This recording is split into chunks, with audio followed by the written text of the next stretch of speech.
The next session is all about health.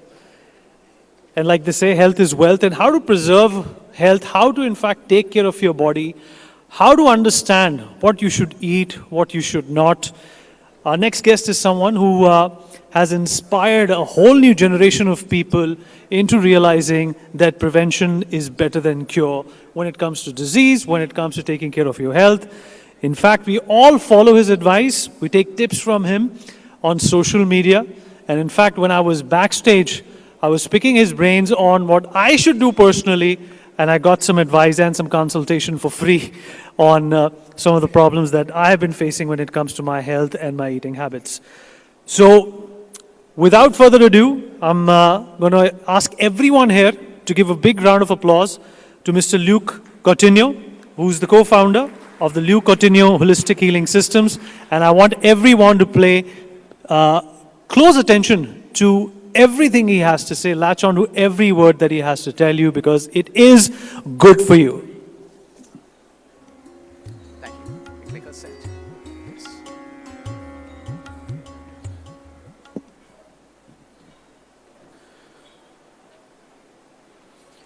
Hi, good afternoon, everyone. I hope you had a great lunch.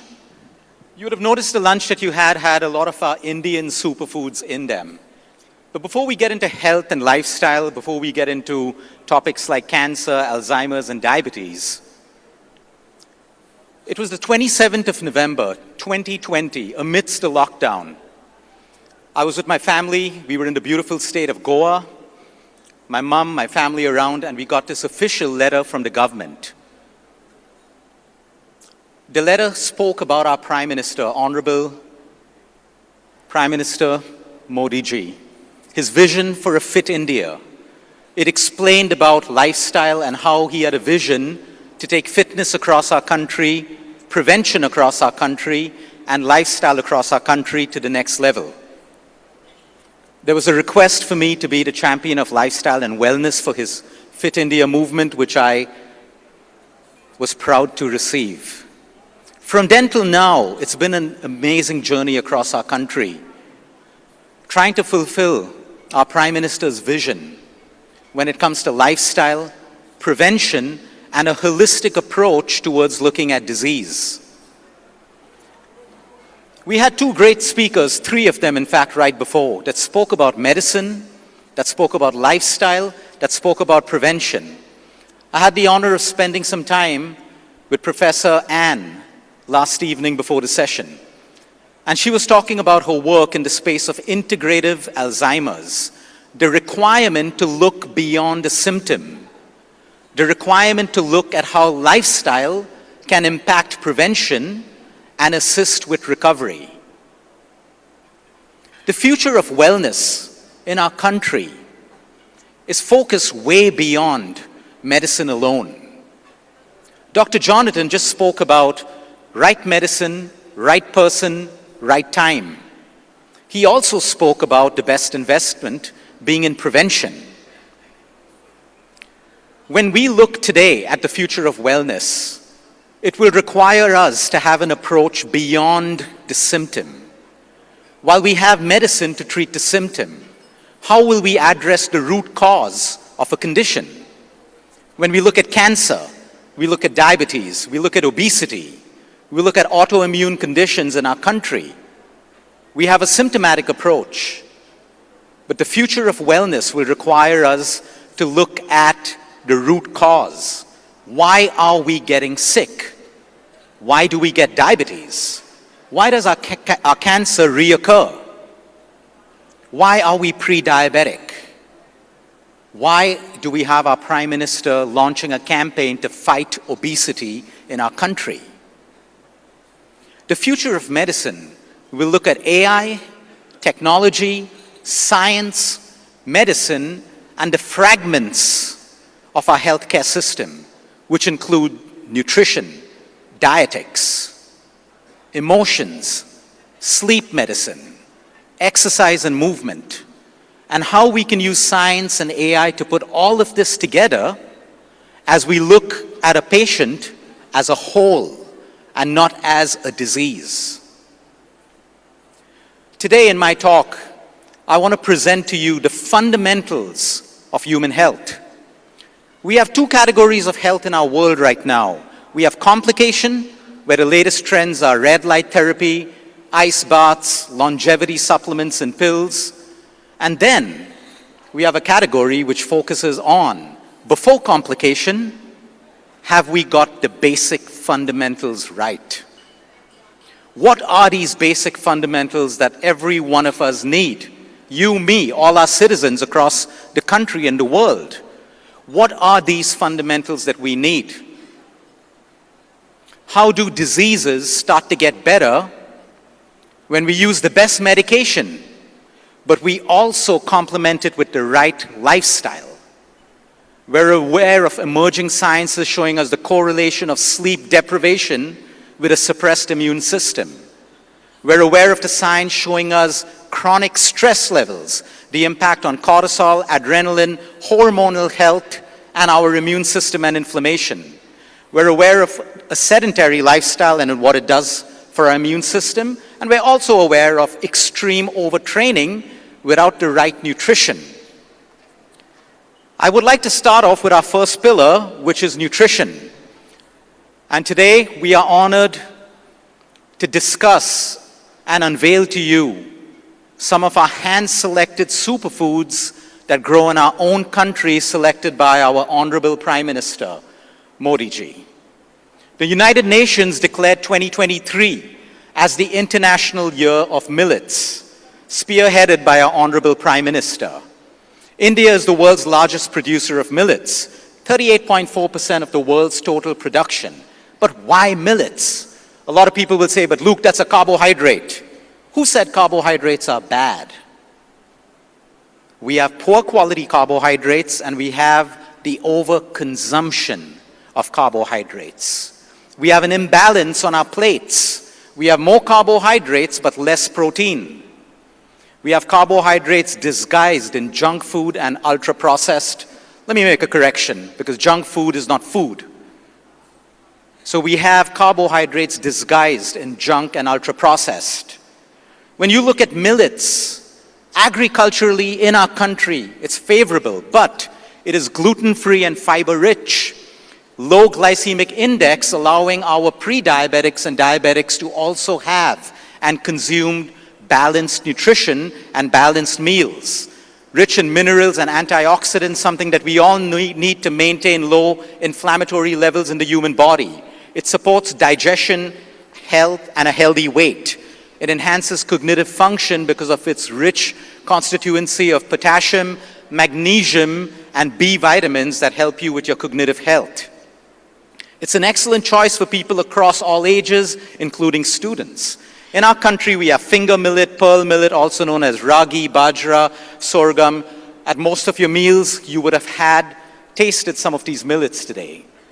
The second superfood, loved by our Prime Minister and by all of us as well, is Makhana. Fox nuts, but it's actually a seed. I love to call this the great Indian popcorn. If you've tasted Makhana, which is crunchy, and it is made the right way, it can match up with popcorn. Calories, protein, fiber, very well-balanced snack when it is paired with protein and the right ingredients. Low glycemic index, making it a great snack and a food for people who are metabolically unfit. It's a complex carbohydrate, great high-fiber snack, rich in bioactive compounds and B vitamins. How can we consume Makhana the right way? It's very simple. In less than 2 minutes, you can make your own snack at home, where you roast it with pure ghee, which is a healthy fat, a little bit of turmeric, a little bit of coconut oil, salt, and pepper. While Makhana is becoming big in our country, it's a shout out to all the food manufacturers.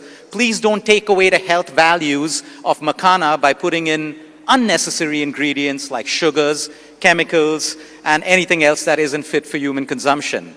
We can make this at home. Another superfood in our own country. A lot of Indians are chasing blueberries and blackberries and raspberries. These are great fruits for you when you're eating them in the country that they grow. We don't have a lack of berries in our country. We have something called the Indian superberry, called the amla. It's got 6 to 8 more vitamin C than oranges. Antioxidants, 17 times antioxidants more than pomegranates. The health benefits move on from lowering your LDL to your blood pressure. When we say anti-cancer properties, it does not mean by eating amla your cancer will go away. Nutrition is supportive to cancer. It is not a replacement for your disease or your medication. It strengthens your bones and your oral health. We can consume it raw in the form of juices, powders, pickles and chutneys, and candy with the healthy ingredients. Every time I go to New York, which is probably once in 45 days to see my patients, I have a lot of people saying, hey, Luke, can you get me some A2 Desi ghee? This is a superfood that originates in our country. It's a cooking medium. It is called the food of gods because of its nutritional benefits, and it's existed in our ancient Ayurvedic systems and in modern medicine as one of the healthiest saturated fats. Please understand, by just eating pure ghee will not solve your problems. If you eat too much of saturated fats, you will have problems. Some of our benefits: vitamin A, E, and K. Pure ghee will aid your digestion. It'll help you with your immune system. It helps us with fat metabolism. It nourishes our skin and hair, which is why you will find it in all of our local hair oils and some of our cosmetics. It's supportive to cognitive health, and it is a great lubrication for your joints and your bones. We can use it as an alternative to refined oils. We can cook. We can deep fry, although we should be careful of deep frying in our country, especially since we're all trying to support a vision of helping reduce obesity. It can be used in herbal remedies and as a substitute for butter. Moringa grows abundantly in our country and Africa. Plays a huge role in remote villages in our country where young women and pregnant women have anemia. They have a lack of iron. Moringa is extremely rich in this, and it finds itself getting into the diets of young women, women carrying children, and children post-delivery as well. Loaded with vitamin A, C, and B, calcium, iron, potassium, this plant grows easily across our country. Most traditional homes will have a moringa tree in the background. The leaves, you can use it in soups and salads. The powder you can add to your smoothies, your herbal teas, or warm water. And the drumsticks are included in your curries, your lentils, and your stews. The beauty of this plant, and this was a project that we had in Africa several years ago, the seeds of the drumstick are used to purify water. So there are many ways that we can use nature with the right science and the right methods to enhance holistic living. Turmeric, India's golden superfood. A lot of our mums gave us a warm glass of haldi doodh before we slept at night, which is nothing but turmeric and milk. 7 years ago when I went to California, I was at Starbucks and there was a golden latte for $7. And I was like, oh, let's try this. And I was like, $7 for haldi milk? No, let me just get a coffee. But the way turmeric is moved around the world has been phenomenal, but just in the name of nature, it can also become dangerous. People overdoing it on curcumin capsules, turmeric supplements when they have liver problems, aggressive cancers. We need to have the right ways of using these things. But if you use it in the form that nature has given it to you, which is raw, fresh turmeric or turmeric powder, it is magical. One of the highest anti-inflammatory spices on this planet. It helps you with pain, immunity, cholesterol. Everything I say is not magic. You need to bring in exercise, your emotional wellness, your sleep, and everything to make the efficacy of food work better. How do you include it in your diet? Before bedtime, tea, curries, black pepper has to be mixed with turmeric for its absorption. The Indian garam masala. Brian Johnson spoke about this. He's saying, I have garam masala as one of my longevity hacks. Great job, Brian. We've had Indian garam masala in our traditions for years and years in our country. The beauty of this is every garam masala can be made differently. The primary ingredients would be cloves, cardamom, black pepper, cumin, bay leaves, nutmeg, coriander seeds. Different states in India will make it differently. But every ingredient that you see over here on this ORAC scale of inflammation, these are the highest anti-inflammatory spices. By just adding a little bit of this garam masala, If you're vegetarian, to your curries, to your stews. If you're non-vegetarian, as marinades for your fish, for your meat, or however else you want to add this to your diet. We can use it in these particular ways. Local seasonal fruits and vegetables in India continue to be a superfood. And that's why we're constantly trying to work with the government to create an honest food chain. Fruits are great until they're filled with pesticides. Fruits are great until the quality changes. We have so many local fruits in our country and vegetables. I want to talk about beans as a superfood in India because we do have a protein gap. We do have people who are deficient in protein for two primary reasons. One is we're eating too much of outside food and too much of junk, which is devoid in protein. And number two, as primarily a vegetarian country, you have lesser options than the non-vegetarians. When you look at common beans like rajma, kidney beans, the Bengal gram, the green gram, your local black-eyed peas, your black beans, your black gram, these are powerful, powerful protein sources when they are mixed with a grain. Having a bowl of beans alone is an incomplete protein. It has to be mixed with either rice, millets, sweet potato. Some people like to mix it with quinoa. You have to mix them for it to become a complete protein. Our Honorable Prime Minister has given us the privilege and honor. And Mr. Karthik, it's such a pleasure to be on the stage today. As the founder of NXT, thank you for this platform where you have brought so many great speakers together. So many great speakers, so many ideas. Because I believe healthcare in the future is going to be fixing the missing parts of the puzzle.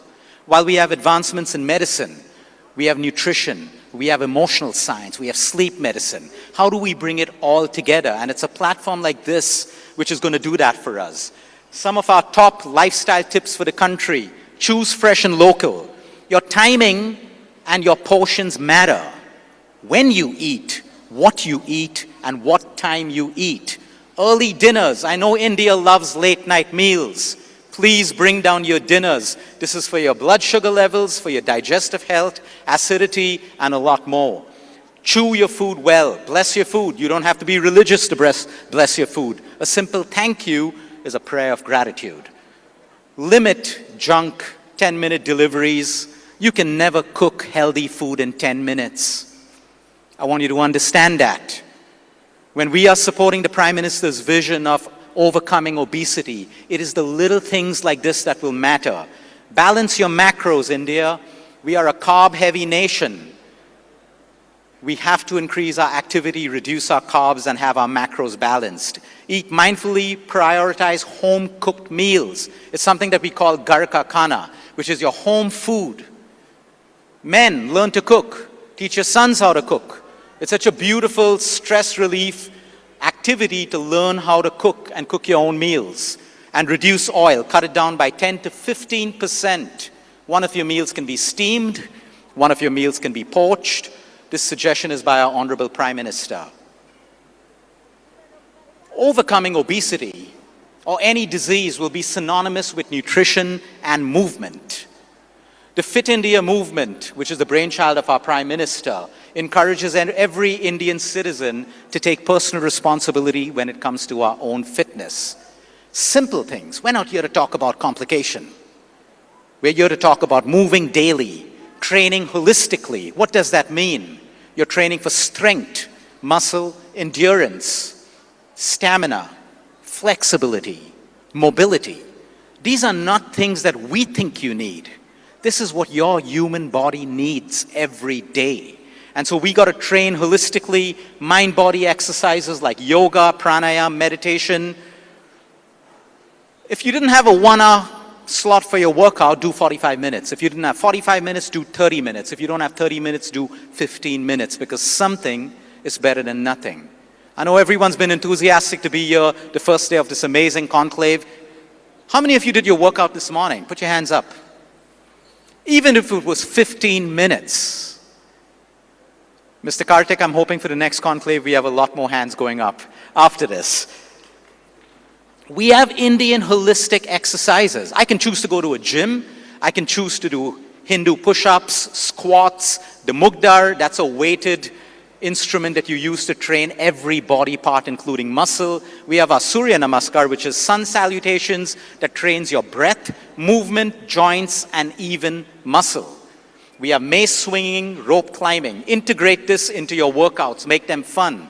June 21st was declared as International Yoga Day by the United Nations when our Honorable Prime Minister took yoga to the world. My question is for all our Indian citizens, are we using that? Are we using our own yoga, pranayama, and meditation in our daily lives every day? Some of the asanas that our Prime Minister recommends, and he also does and leads by example, are sun salutations, back bends, mountain poses, triangle poses, and chanting and humming. Things that can be done in 30 minutes. Inexpensive, free, it only requires discipline and consistency. I must go back to talk about the Yoga with Modi YouTube channel, where it's available for free across the country, where anyone who wants to learn yoga can start their journey. These are some of our pictures of our Honorable Prime Minister leading by example. Quality sleep becomes an absolute necessary pillar for human health in the space of prevention and in the space of recovery. All the magic happens while we sleep. All the magic in the human body. A medicine will treat the symptom. It can cure your disease. All the repair, the regeneration, our genome behaving the right way will be influenced by our environment that we create for ourselves within us through nutrition, sleep, movement, emotions, and externally, the quality of our air, water, social connections, and community, which is where I pause to make an honest and a humble plea to our government to support us with clean air, clean water, and honest food. We ran a campaign for the Fit India movement called the Sleep Deeper India campaign all through last year, where we reached out to millions of Indians across the country, encouraging them to change their sleep habits. People who improved their sleep, we took all their data, and I am going to share with you the top lifestyle changes to sleep better and deeper. Number one was breath and pranayama. 5 minutes of deep breathing the right way before sleep can move you from the sympathetic nervous system to the parasympathetic nervous system. I want all of you, if you don't know already, to Google something called left nostril breathing. You can fall asleep deeply and beautifully by just changing the way you breathe. Now, left nostril will help you to calm down and sleep. Don't confuse this. I had people doing the left nostril breathing in meetings and feeling sleepy. In a meeting, if you want to stay awake, you do right nostril breathing because that energizes you. Everything in the human body is balance. The way we breathe, air moving and circulating through our body can create energy or can move us to the parasympathetic nervous system. Connecting with natural light, resetting your circadian rhythm. First thing in the morning, what would you choose? Looking at your phone or connecting with natural light for even 10 minutes can help you reset your circadian rhythm for that night of sleep. Exercise, a brilliant lifestyle change to sleep deeper. Chanting and meditation, spirituality and mindfulness. Dark sleep, try to make your room as dark as possible or use an eye mask. Limit gadgets at least 45 minutes before bedtime. Quality family time, so you're probably connecting, engaging, talking about nice things before sleep rather than aggressive things. Hobbies like reading, painting, and calming music. These were the top lifestyle changes that help people move from sleeplessness to sleep. And then small changes of eating your meal earlier, trying to wean off your sleep medication that you're taking over the counter without your doctor's prescription, and all of that follows next. Our fourth pillar is emotional wellness. The one thing I see in every disease today is a connection with stress.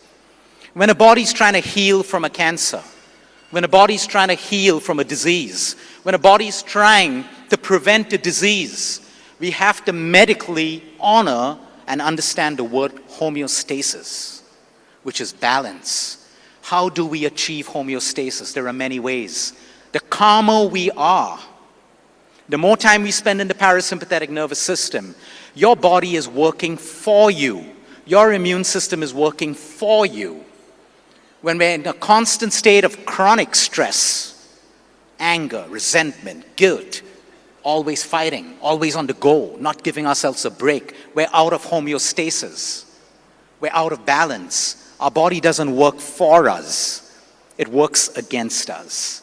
Some of our most powerful lifestyle tips to improve the emotional health and mental health in our country. Wake up, soak in natural sunlight first. There's no sunlight, connect with natural light. Walk, breathe fresh air, practice mindfulness. Again, it's a plea to our government to help us with fresh and clean air. Meditate, pray for inner peace. I want people to reframe stress. Stress has become a bad word. Oh, I'm stressed, I'm stressed. It's not a bad word. I want us to see stress as a challenge to overcome, not a threat. We all see stress as a threat. With a threat comes fear, anxiety, and the cycle gets vicious. Slow down, enjoy life. We have one life. Slow down, be busy, be ambitious, but learn how to slow down. You have a lot on your plate today. How are you going to create relaxation? How are you going to create balance? Build strong social connections and community. It is so important for our happiness. Spend most of your time making money, doing what you want, but please build your emotional health because it has a direct connection with your physical body and disease. Engage in service and volunteering. One of the best, most fulfilling human experiences is the joy of serving or the joy of volunteering. And of course, if you have an emotional or mental health problem, always take therapy professionally if you need it. Today we have a special announcement to make. It is an absolute privilege to be requested through this amazing conclave and by our Honorable Prime Minister to create a Modi dish for our country and a Modi menu for our country and lifestyle tips based on superfoods, inspired by his lifestyle and inspired by what exactly our country is going to need to invest in prevention and to help with obesity, diabetes, and everything else. All of you will have access to the Modi dish. We have the recipes, we have the macros, and we've used all Indian local foods. We've got our proteins, our carbs, and our fibers all in place to set an example to our country and people across the world that we don't need extreme diets. We need balance, we need science, and we need consistent action. What makes this dish that we've created for our Honorable Prime Minister special? We've got millets, we've got beans, we've got your grains to make it a complete protein. We have the garam masala, we have turmeric, our cooking medium is pure ghee, we have hemp seeds and pumpkin seeds. We want to unveil the Modi lifestyle that focuses on a nutritional guide, which we will have the honor of introducing across all schools in our country and every household, that will teach us the basics of nutrition, food, and lifestyle tips that we can engage in on our daily life. You will all have access to a special lunch menu and a dinner menu. At your respective places to eat, there will be a QR code. All you need to do is scan it and you will have the access to the recipes, ingredients, and the macros. What is the foundation of wellness for every Indian? Clean air. We need clean air. We can have the best medicine in the world. We can have the best nutrition. We can have the best speakers sitting in this room. But our environment determines how our physical body and our mental health will respond. So we have humble pleas to our government and our leaders to support us with clean air, an honest food chain, and clean water. The future of wellness will depend on honest educational content, scientific content, educational content that does not get mixed up with influencer content that is not based on science and that is not based on evidence. Lifestyle changes. Our Prime Minister has been an advocate for us making lifestyle changes. When we look at the prevention of disease or the recovery of disease, please take the latest medications that exist. Respect your doctor's work, the science and everything gone through, but please also understand that the medicine alone will not work. We have to change our lifestyle, the way we sleep, the way we think, the way we eat, and the way we move. We have to look at honest medicine. We need to look at integrating and making use of technology and AI in an honest way. And we also have to inspire personal responsibility of every Indian to do your part to get healthy. The small little things that you and I can do every day that we should do. Before I end this, I love this quote by our Prime Minister. Yoga helps us as individuals. As we evolve into better versions of ourselves, we create better communities, a better society, a better humankind, and ultimately a better world. I'd like to add, if this all can happen through yoga, imagine when we start living 360 degrees, looking at everything that the human body needs to prevent and to heal. I'm absolutely grateful to our Honorable Prime Minister Modi for inspiring us with the Fit India movement and your focus and constant support on health and wellness in our country. Shri Kartik Sharma, it's an absolute pleasure for this amazing stage that you have created for all of us to be here today. To all my fellow speakers, dignitaries, thank you for your patience and thank you for all the amazing content that you'll have been sharing. And last and not the least, my amazing team out there, we have a big job. We have a big, big job to do. Thank you, everyone. I would like to end it by saying anger and hatred will not solve the problems and challenges that we're trying to solve. It is always going to be